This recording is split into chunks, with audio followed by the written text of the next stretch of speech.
面倒だと思いながら君は僕にキスをした。泣き止まない雨は穏やか、傘を閉じた二人濡れたその声にもう少し抱かれていたいな。愛してる今少し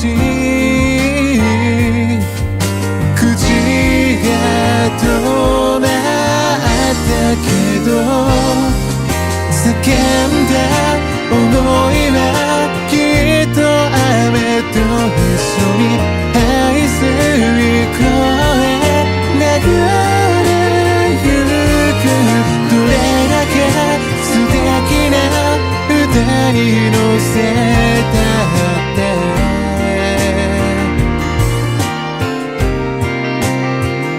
届かない。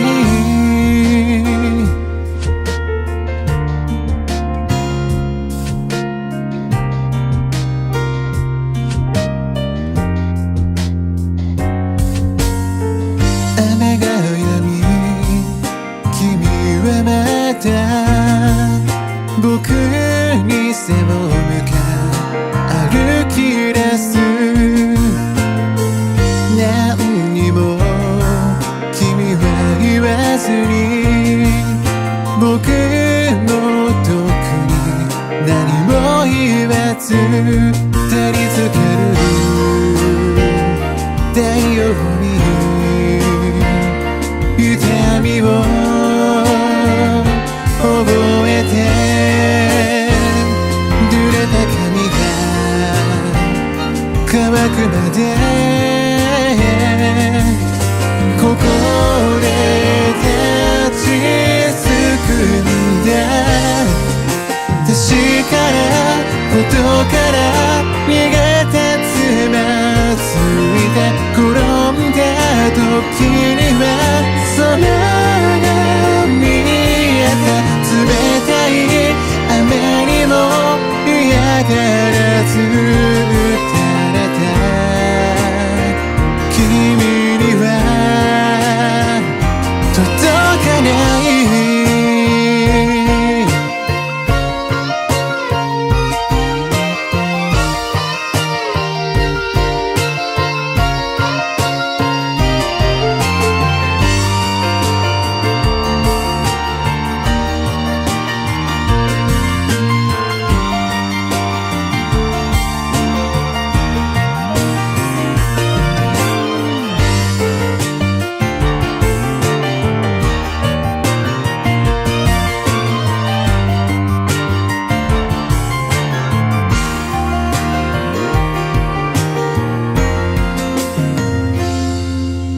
叫んだ想いはきっと雨と一緒に愛する声流れゆく。